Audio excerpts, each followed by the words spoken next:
Assalamualaikum warahmatullahi wabarakatuh. Pada kesempatan kali ini kita akan melanjutkan perkuliahan kita dengan tema dan topik di kombinasi bisnis.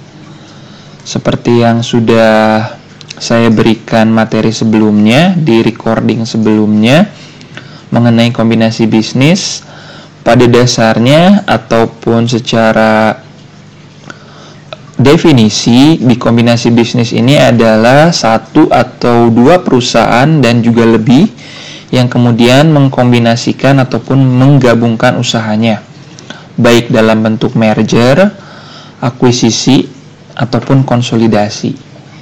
Di pertemuan sebelumnya saya sudah tugaskan teman-teman untuk membuat jurnal tanpa angka. Kali ini kita langsung ke case study langsung, ke studi kasus yang melibatkan angka-angkanya, dimana bagaimana sih nanti penjurnalannya. Teman-teman bisa review ulang kembali video saya minggu lalu ataupun di-review kembali video saya yang saya tayangkan kali ini. Untuk kali ini agendanya selain pembahasan teori, pembahasan perhitungan secara studi kasus, adapun nanti pembahasan ilustrasi kasus dalam real world-nya gitu. Perusahaan dalam kondisi sebenarnya yang sudah melakukan beberapa kombinasi bisnis. Sebelumnya ini ada di dua buku yang saya gunakan yang sudah saya share ke kalian.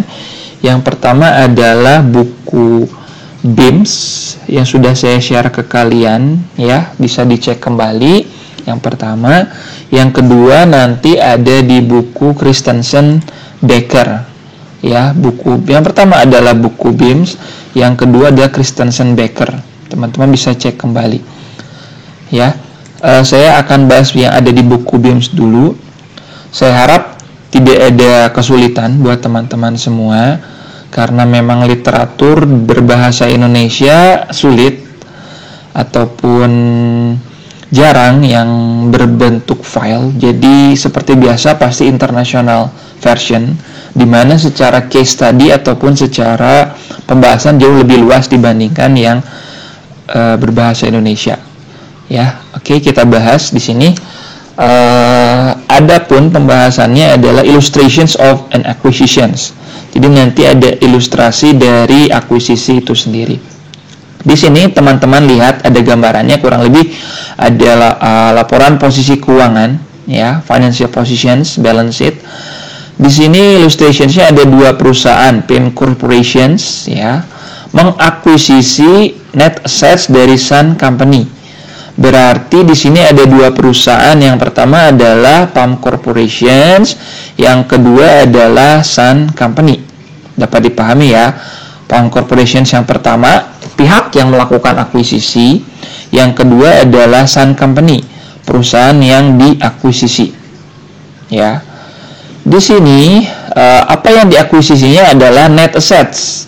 Seperti pembahasan minggu lalu, apa itu net asset? Net asset adalah total assets dikurangi total liabilitas. Jadi net asset bersihnya berapa gitu, ya. Maka di sini Sun Company is dissolved, hilang, lebur gitu ya. Oke, dilihat data ke bawah di sini ada book value, ada fair value, ya. Pada dasarnya di sini data yang tertera di sini adalah data milik Sun Company. Ya, data milik Sun Company, baik book value ataupun fair value. Ya.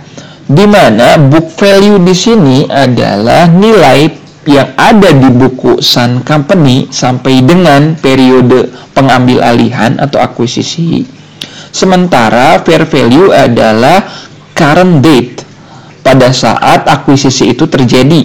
Misalkan di sini Desember 2016, di mana untuk book value adalah sampai dengan sebelum Desember 2016 pembukuannya, ya, yang sudah tertera sampai dengan tanggal tersebut. Di fair value adalah pada tanggal tersebut, pada tanggal 27 Desember 2016 itu dinilai kembali cashnya berapa, Net receivables-nya berapa? Di sini kebetulan mengalami penurunan, inventories-nya mengalami penaikan, line-nya penaikan, building net-nya adalah mengalami peningkatan dan lain sebagainya. Ya, building dan equipment net di sini artinya sudah dikurangi akumulasi depresiasi. Oke, dapat dipahami ya. Jadi data di sini adalah data yang dimiliki oleh Sun Company. Oke, baik book value maupun fair value. Lantas, nanti apa nilai yang dilihat? Jelas nilai yang dilihat adalah nilai fair value-nya. Ya, bukan book value-nya. Jadi pada saat current date in acquisitions. Jadi pada saat memang pengambil alihan itu kapan akuisisinya. Oke. Untuk tahap yang pertama kita lihat case 1 gitu ya. Di sini kebetulan sudah ada jawabannya dulu, namun saya arahkan nantinya. Case 1 hasilnya adalah goodwill ya. Kalau teman-teman cek lagi di video saya sebelumnya, goodwill di sini kondisi di mana nilai investasi ya, nilai investasi melebihi dari fair value of net assets. Nilai investasi melampaui dari fair value of net assets. Nah, di sini dilihat investasinya berapa sih yang dikeluarkan PAM Corporation selaku perusahaan pengakuisisi. Di sini dibaca PAM Corporation pays 400,000 case. Berarti itu adalah investasi pertama, nilai ataupun kontribusi yang dikeluarkan pertama 400.000 cash. Ya, kebetulan ini 400.000 dicek kembali ini untuk data balance sheet-nya atau financial position-nya in thousands ya, dalam ribuan. Jadi ini 50.000, 150.000, 140.000. Jadi kalau di case-nya ini langsung ratusan ribu. Ya. Nah, 400.000 adalah untuk investasi pertama berupa case dan juga ternyata issues 50,000 shares of PAM Corporations. Jadi selain cash, di sini PAM juga menerbitkan 50 shares of PAM Corporations ya, dengan nilai parnya, nilai nominalnya adalah $10 dan nilai pasarnya adalah $20. Oke, dapat dipahami ya sampai sini. Jadi nilai investasi yang dikeluarkan oleh PAM untuk mengambil alih Sun di sini ada dua. Yang pertama adalah dengan menerbitkan kas sebesar 400.000. Yang kedua adalah dengan menerbitkan 50.000 lembar saham biasa dengan nilai pasarnya adalah 10 dan nilai nominalnya 10, nilai pasarnya adalah 20. Dapat dipahami ya, diidentifikasi, dicatat oleh teman-teman bahwasanya kontribusi yang diberikan adalah dua tipe investasinya. Maka di sini jurnalnya adalah, sebelum masuk ke jurnal, sebelumnya kalian sebenarnya harus mengidentifikasi dulu gitu hasil di sini ya. Kebetulan di sini sudah saya siapkan Excel. Investasinya berapa sih gitu? Investasinya di sini untuk yang case yang pertama. Investment in Sun Company di sini dilihat. Investment in Sun Company adalah 1.400.000. Ini in thousand ya, 1.400.000. Dari mana sih 1.400.000 itu? Ya, 1.400.000. Tadi dicek kembali dan diulang kembali bahwasanya di sini ada dua nilai yang dikontribusikan. Yang pertama adalah cash, yang kedua adalah common stock. Ya, yang pertama adalah cash-nya sebesar 400.000, tadi langsung ya dibayar per cash 400.000. Kemudian common stock-nya adalah senilai 1 juta. Nah, dari mana 1 juta? Ternyata nilai 1 juta ini diperoleh dari nilai 20 dikali 50.000 lembar. Dari mana 20? 20 adalah market value, 50.000 adalah lembar saham. Coba kita balik lagi ke soal di sini. Nah, jadi yang dipakai adalah nilai pasar, market value dikalikan di sini lembar saham yang diterbitkan. Maka ketika kalian masuk ke Excel-nya di sini, nah, di sini nilai 1 juta itu diperoleh dari mana? Nilainya adalah diperoleh dari 20.000 dikali 20 market value dollars dikali 50.000. Hasilnya adalah 1 juta. 400.000 dan 1 juta common stock. Investment in Sun Company adalah 1.400.000. Anggap ini dollars ya. Kebetulan saya belum merubah simbol mata uangnya, currency-nya. Anggap ini dollars. Jadi investasi 1.400.000 diperoleh dari cash 400.000 dan common stock sebesar 1 juta. Dapat dipahami ya, 1.400.000. Oh, ternyata nilai investasinya adalah 1.400.000. Nah, oke, kita lihat lagi ke bawahnya di sini. Ternyata nggak cukup di situ. Kita harus menentukan juga berapa sih common stock at par-nya dari nilai nominalnya untuk menentukan kenaikan additional paid in capital nantinya. Nah, di sini dilihat common stock-nya 500.000 ternyata. Dari mana 500.000? Nilainya 10 dikali 50.000. Mungkin teman-teman sudah bisa menebak 10 adalah par atau nilai nominalnya. Dilihat kembali di soal. Par common-nya adalah 10. Ya, maka yang disimpan di sini adalah nilai 10 dikali 50.000 sama dengan 500.000. Ini par, ini shares-nya, saya sudah kasih keterangan.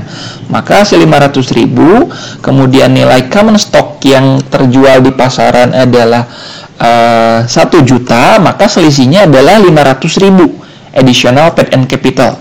Selisihnya ya, kenaikan dari common stock 500.000,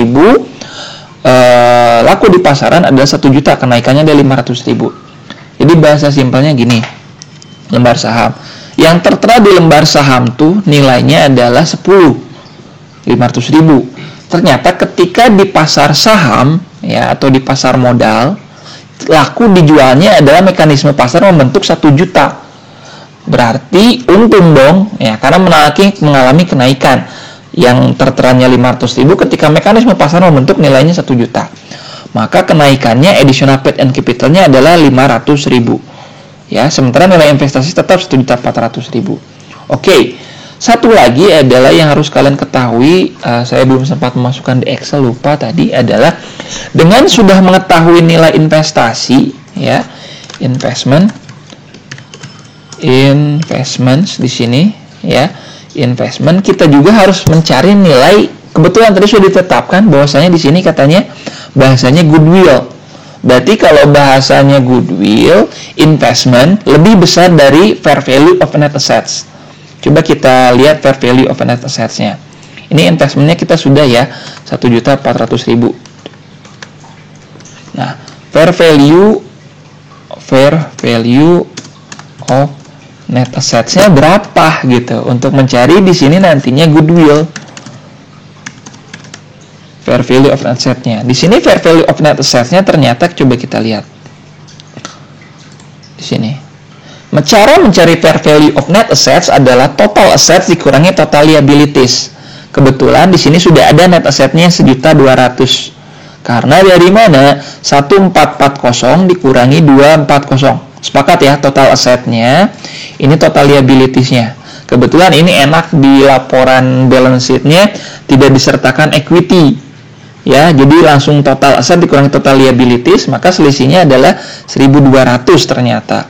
Ya, ingat yang dipakai adalah nilai fair value, bukan book value ya. 1.400 dikurangi 240 sama dengan 1.200. Maka teman-teman bisa masukkan di sini. Maka goodwill-nya adalah sama dengan berapa nantinya? Nah, goodwill-nya adalah sama dengan 200.000. Oke, goodwill-nya adalah sama dengan 200.000. 1.400 dikurangi fair value of net asset adalah 200.000. Oke, dapat dipahami ya. Nah, sehingga ketika data ini sudah lengkap semuanya, sudah tertera, teman-teman langsung masukkan ke jurnal. Kebetulan jurnalnya ada di sini. Ya, jurnal pertama adalah jurnal jurnal investasi, investment journal. Yang di sini di atas, yang di bawah ini jurnal legal merger ya, karena ada 2. Nah, yang pertama di sini adalah investment in some company sama dengan 1.400.000. Tadi sudah diketahui nih ya, 1.400.000 dari mana? Nilai investasinya, common stock dan cash. Cashnya terdiri dari 400.000 yang sudah diterbitkan. Nih, common stocknya adalah 500.000. Ya, common stocknya 500.000. Kenapa 500.000 yang dimasukkan di sini kenaikannya common stocknya? Nah, ini common stocknya at par-nya adalah 500.000. Ya, yang dilihat adalah berdasarkan nilai nominalnya untuk menyantumkan di jurnal investasi. Tapi pada dasarnya totalnya nanti berdasarkan nilai pasarnya 1 juta. Common stock-nya adalah 500.000, ad peak-nya adalah 500.000, sehingga kalau di total adalah 1 juta. Dapat dipahami ya, nilai yang membentuk adalah market value-nya 1 juta, tapi yang diterapkan di common stock-nya di sini 500.000 at par. Dan additional paid in capital-nya di sini adalah 500.000. Dapat dipahami ya, ini adalah investment journal atau jurnal investasi. Kita masuk ke jurnal legal merger. Sama yang seperti saya singgung di video sebelumnya, kalau di jurnal legal merger sih kalian tinggal masukin aja data yang ada di sini. Cash 50, masukin. Net receivable 140, masukin. Inventories 250, masukin, dan seterusnya dimasukkan. Hanya di sini harus dicek adalah goodwill. Karena kita sudah dapat tuh tadi 200.000 goodwill. Karena nilainya adalah goodwill adalah positif, diakui sebagai komponen di assets, nantinya goodwill di sini disimpan di debit. Ya, tidak lupa kalian masukkan goodwill di debit. Sementara untuk tambahannya ini di kredit, accounts payable 60. Oke, masukkan. Notes payable 135, oke, masukkan. Other liabilities 45, oke, masukkan. Investment in some company-nya adalah 1.400.000 untuk membalancekan nilai tersebut. Karena yang namanya jurnal kan harus balance ya, debit dan kreditnya. Maka untuk di jurnal legal merger gampang, hanya tinggal mindah-mindahin angka, tambahkan goodwill yang sudah ditemukan sebelumnya, tambahkan nilai investasi yang sudah dikeluarkan oleh perusahaan. Dapat dipahami ya. Kalau ada pertanyaan silahkan nanti ditanyakan selanjutnya di diskusi luar. Kemudian kita lanjut ke case yang kedua. Nah, kebetulan case yang kedua di sini hasilnya bergain purchases ternyata. Per value exceeds investment cost. Nilai investasinya ternyata dilampaui oleh nilai fair value-nya atau investment cost-nya lebih kecil dibandingkan fair value of net assets. Kita lihat kasusnya. Kasusnya sama, masih PAM, issues 40,000 shares di sini of its 10 common stock. Jadi pada dasarnya di sini yang pertama adalah shares-nya ternyata diterbitkan 40.000 lembar dengan nilai nominalnya 40, nilai pasarnya adalah 20. Ya. Kemudian di sini juga memberikan and it also gives 10% 5-year notes payable sebesar 200.000 for the net assets. Jadi dua lagi sama ternyata. Yang pertama adalah kalau di kasus kedua ini satu adalah common stock, yang kedua adalah notes payable. Ya, notes payable senilai 200.000 untuk mengambil alih net asset dari Sun Company. Kita lihat lagi ke Excel-nya. Investment in Sun Company senilai 1 juta. Dari mana nih 1 juta? Oke, notes payable-nya tadi sudah ditentukan 200.000, sepakat ya. Kita masukkan 200.000. Nah, common stock-nya sama dengan kasus-kasus sebelumnya, 800.000 dari mana? Nilai pasarnya adalah 20, kemudian lembar sahamnya adalah 40.000. 20 dikali 40.000. Ya, sudah ya, betul. Maka hasilnya adalah 800.000. 800.000 ditambah notes payable 200.000 sama dengan investment in some company adalah nilainya 1 juta nih, 1 juta dollars yang dikeluarkan. Dibandingkan lagi nantinya adalah dengan fair value of net asset, kita lihat nanti. Nah, common stock parnya adalah 400.000. Dari mana? 10 parnya dikali 40.000. Nilainya adalah 400.000. Sehingga kenaikannya adalah 400.000 ya, additional paid in capitalnya. Common stocknya 800.000, parnya nilai nominalnya adalah 400.000, sehingga kenaikannya adalah 400.000. Sehingga nantinya kalau kita masukkan kembali, kalau misalkan kita masukkan lagi ke rumus di sini. Nah, di sini investmentnya tinggal dirubah ya, di sini 1 juta. Hasilnya adalah bukan goodwill tapi gain on bergain sebesar 200.000 karena fair value of net asset tidak berubah kan, karena kita masih mengacu di soal sebelumnya 1.200.000 yang berubah hanya nilai investmentnya saja, sehingga hasilnya jadi gain on bergain sebesar 200.000. Oke, dapat dipahami ya. Nah, sehingga nantinya kalian di jurnal investmentnya di sini dilihat, ini sama sih, gampang sama yang sebelumnya. Investmentnya 1 juta, common stocknya tadi 400.000, at peak-nya kenaikannya 400.000, notes payable-nya 200.000. Cukup, enough di situ, nilainya 1 juta. Legal merger-nya pun sama. Yang terjadi perbedaan kalian hanya di sini. Kalau tadi goodwill disimpan di debit, kalau gain on bergain kalian simpan di kredit di sini. Gain from bergain purchase. Nilainya 200.000, investment in some company-nya adalah 1 juta. Ya, di sini karena gain on bergain purchases di sini masuknya ke komponen stockholders equity, menambah di sini, ya. Beda dengan goodwill, menambah di assets. Kalau di sini gain on bergain purchases masuknya stockholders equity. Ya.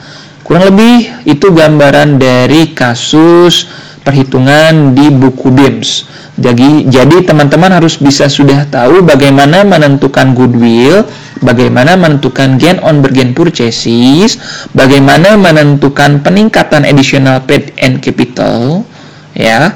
Bagaimana nantinya juga kalian membuat jurnal investasi dan jurnal legal merger di sini. Oke. Nah, kita lanjut sedikit ke kasus di buku Christensen. Satu lagi, kalau ini di buku BIMS, kalau satu lagi kasus di buku Christensen. Kita akan sedikit discussions di sini mengenai evaluation of merger. Kebetulan di sini saya ada solution manualnya.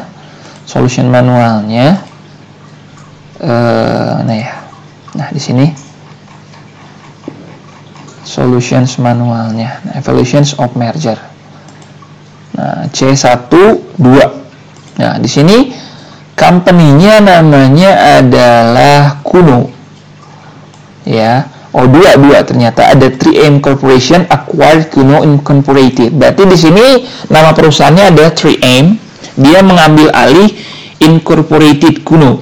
Ya, kita analisis, ternyata kalau secara data sih ternyata katanya bisa dilihat di sini tuh. Bisa dilihat di laporan keuangan yang diserdikan di SEC Amerika. Nah, kita lihat aja langsung deh, bahas secara analisisnya aja. Ini agar teman-teman paham secara analisis ketika di dunia kerja nantinya. Nah, di sini ditanyanya adalah alasan kenapa yang namanya 3M mengambil alih Kuno. Kemudian gimana sih cara 3M mengambil alih Kuno, dengan cara pendanaannya dari mana gitu. Kemudian dari pengambil alihan ini Kuno berdampak terhadap net accounts receivable nggak sih? Dengan pengambil alihan Kuno dampak nggak sih terhadap inventories gitu? Karena pada dasarnya kalau perusahaan ingin saling menggabungkan usahanya baik dalam bentuk merger, akuisisi dan lain sebagainya pasti ada dasar. Selain ingin expand jauh lebih besar lagi, ingin lebih besar, skala bisnis dan lain sebagainya, pasti ada beberapa pertimbangan secara kuantitatif. Nah, di sini kita lihat secara pembahasan. Nah, evaluation of merger. Ternyata the Kuno acquisition improved 3M's product mix. Ternyata dengan mengambil alih Kuno, produk-produk dari 3M ini jauh lebih bervariatif, ya. Ada ini sepertinya perusahaan-perusahaan di bidang oil and gas, gitu ya, line of filtration product, depreciation, clarification, dan purification and fluid and gases, ya. Di sini jadi pada dasarnya oil and gas, di sini perusahaannya tampaknya. Jadi pada dasarnya dengan mengambil alih perusahaan Kuno yang namanya 3M jauh lebih bervariatif, sehingga kemampuan produk mereka di pasar jauh lebih banyak. Harapannya customer bisa memilih produknya jauh lebih bervariatif. Ternyata alasannya di situ. Kemudian yang kedua adalah dengan mengambil alih Kuno, di sini industrial sales growth ternyata menaikkan total sales di tahun 2005 tersebut. Di sini itu tertera di laporan keuangannya, di annual reportnya. Sales growth-nya meningkat sebesar 1%, ternyata increase ya 1%. Jadi ada dampak juga ternyata Kalau secara kuantitatif ternyata berhasil gitu proses pengambil alihannya. Kalau indikatornya adalah sales growth, peningkatannya walaupun baru 1%. Ya, alasannya adalah jadi yang pertama adalah bervariasi secara produk. Dampak lagi adalah sales growth-nya meningkat gitu. Oke. Kemudian untuk pendanaan untuk memperoleh Kuno di sini 3M ternyata was funded primarily by debt. Dari hutang ternyata dari mana hutang? Dilihat dari sini. Generate significant ongoing cash flow. Net debt decrease significantly in 2004 but increase in 2005. Ya. Kemudian berdampak juga terhadap Kuno acquisition di sini. Walaupun di tahun sebelumnya adalah net debt-nya turun, tapi di tahun 2005 net debt-nya adalah utang bersihnya naik. Jadi asumsinya adalah kalau dianalisis di annual report-nya adalah peningkatan didasari dari yang namanya didanai oleh yang namanya utang ternyata oleh perusahaan 3M ini. Kemudian dampak terhadap accounts receivables di sini ternyata naik, ternyata accounts receivable increase sebesar 88 juta. Ya, di sini walaupun mungkin belum dikonversi jadi cash, tapi aset sudah account receivable sudah diakui sebagai aset. Account receivable-nya meningkat gitu. Kemudian inventories-nya juga di sini mengalami peningkatan dari proses pengambil alihan Kuno. Walaupun kalau di currency translation reduce inventory. Walaupun kalau di currency translation berarti di sini asumsinya Kuno dan 3M di sini adalah perusahaan yang berbeda currency-nya, mata uangnya, berarti berbeda negara, ya. Di sini berarti ada dampak karena mata uang tuh pasti harus dihitung kembali, mengalami penurunan walaupun secara nilai akuisisinya meningkat inventories-nya, tapi kalau di translations ternyata nilainya turun year on year. Ya, di sini dibilang tuh page 27. Berarti ini real case, ya, di Kuno dan juga di 3M. Kita lanjut satu kasus lagi terakhir, ada di kasus Google. Kita lihat lagi di Christensen di sini. Nah, risk associated with acquisition. Jadi pada dasarnya proses pengambil alihan, akuisisi dan lain sebagainya sangat mengandung risiko. Pasti akan ada risiko yang terkandung di sana. Ya, risiko apa saja sih yang terkandung gitu. Jadi bisa jadi berhasil kayak yang Kuno tadi dengan 3M, tapi bisa juga ada risiko yang mengintai ternyata kalau nggak pas momennya, ataupun kondisi pasar sedang tidak stabil, ataupun kondisi internal perusahaan yang memang belum berpengalaman. Sama seperti yang terjadi di Google Incorporation. Kebetulan di sini saya sudah cek di laporannya, ternyata di sini Google di sini tidak disebutkan ternyata proses pengambil alihannya perusahaannya lebih kecil ternyata. We don't have a great deal of experience acquiring companies, and the company we have acquired have typically been small. Ternyata lebih kecil perusahaan yang diambil alihnya gitu. Ya, we don't have a great deal of experience acquiring a company. Jadi tidak ada pengalaman ataupun pengalaman yang kurang baik dalam proses pengambil alihannya di sini. Sehingga ada ketakutan dari Google ini implementation and remediation of control, procedure and policies, diversion, kalau dari segi budaya, dari segi kontrol prosedur, dari segi retensi pegawai, khawatirnya pegawainya pada malah atau harus di PHK ataupun harus berhenti, ataupun pegawainya yang secara budaya nggak bisa bergabung dengan pegawai di kantor lain, ataupun mengintegrasikan dari segi manajemen dan accounting information, human resources, dan administrasi lainnya gitu. Coba kita lihat di solution key-nya. Di sini ternyata betul ketakutan terhadap prosedur, terhadap policies, kebijakan ADART-nya gimana.